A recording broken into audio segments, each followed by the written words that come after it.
they'll start flashing something that's just ridiculous. Like they'll put a velociraptor in the middle of the room or just something way out of character for what should be there.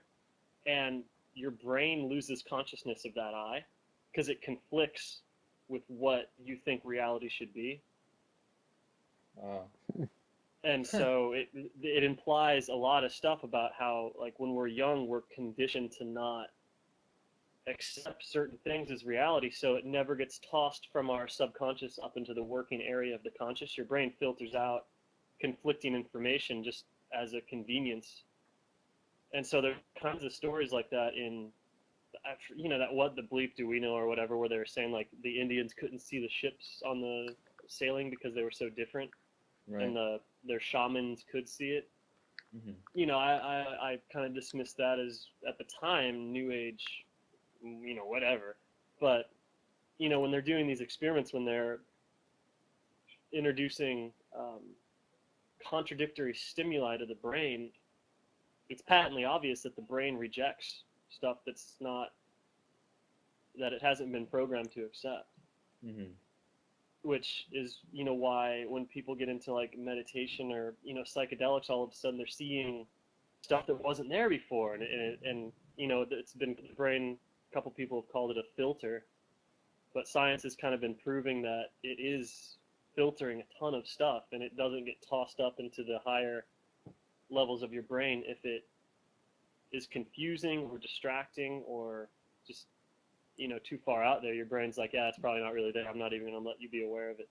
You know, what's interesting is longtime meditators, when they kind of get into the unconscious, they sometimes see visualizations like archetypes, or Shinzen Young said he saw insects that looked more real than anything else in his environment. So this is a really interesting phenomenon, isn't it, when you start to explore your consciousness and these things pop up? Yeah, I've never had a very good memory, I guess. I'm not very pictorial in my thoughts.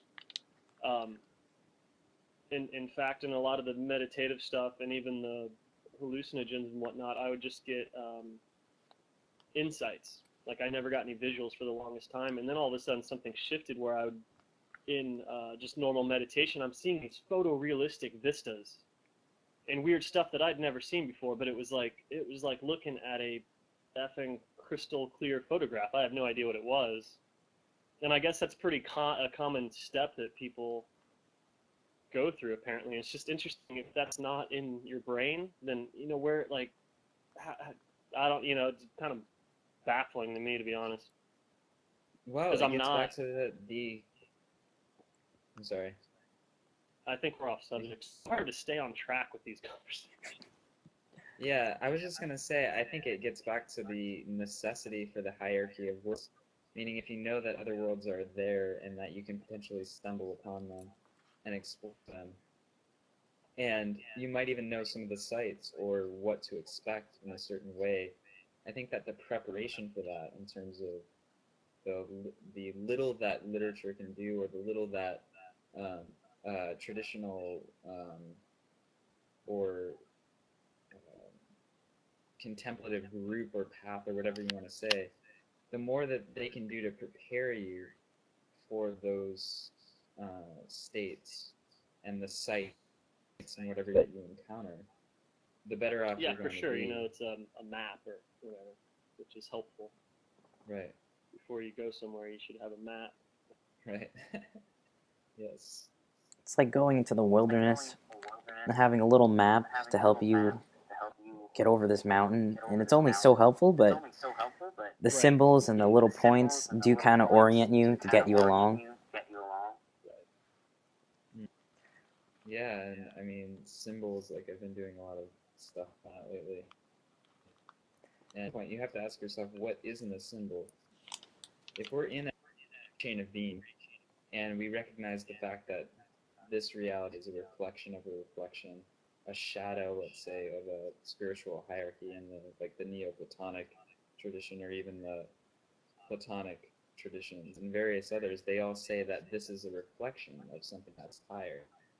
and all of the things here, whether it be nature or certain things that we make in art with the intention of exposing that and making this plane transparent and allowing us to contemplate the fact that there might be those things, those worlds to explore, and that we have a responsibility to them, that this isn't the only reality.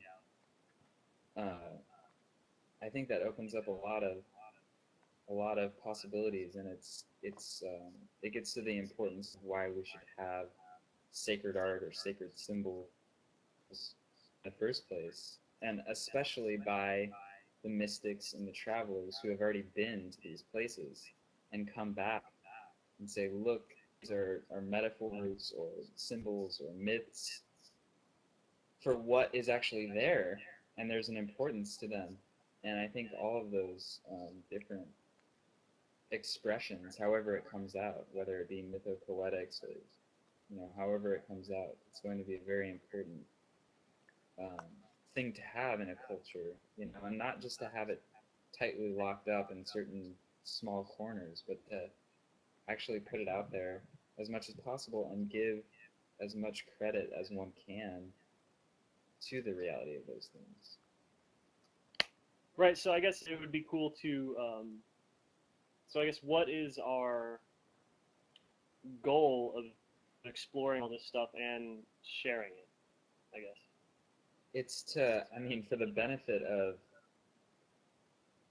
say, everything at a certain point, because when you start that shift of vision, when you're grounded in spiritual discipline, it's not your mindset is going to change, but every part of your being and the whole person, soul, whatever you want to say, is going to be entirely engaged in those efforts. And you're going to treat everything, and particularly human beings, very differently. And that's where the importance comes in, because shift it, and it's not just the thinking differently, it's not just the feeling differently, and it's not just something isolated. Then it opens up and changes everything. And when that happens on a collective scale, not just thinking about it, again, not just reading, but the actual experience of those things, I think everything would be different. We wouldn't have so do you the think religion that of do you think that collective realization, if it is coming about or will, is it a cycle of time where it's inevitable? It doesn't matter what we do. If we choose to take an active role, then that's what we do. And if we choose not to, somebody else will inevitably take our place because it's time for that collectiveness to come back? Or I don't what know. we're doing, are we really doing anything, other than participating in a part of the cycle? Like, it was necessary for us to feel the separation. And so I wonder if it's, I really wonder if we are doing anything, like, it's, we're trying to sort of help other people and give these frameworks and shift our consciousness to make it better for everything. But I really wonder if it's not just the flow of time, as it were, and that's just where we're going regardless. You can swim with the current or against it, but it's gonna go there, sort of. Jared would probably have a much better answer than I would on this. I'm, at least right now, a lot more focused on individual spiritual evolution. Okay. I'm conflicted on a lot of different areas of collective spiritual evolution, or the evolution of consciousness, let's say.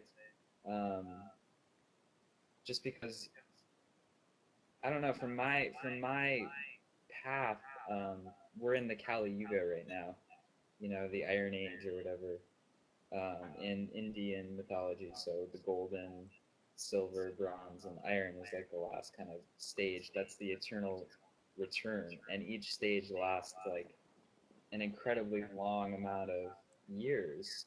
I don't think that the time when they're doing that, I don't think that is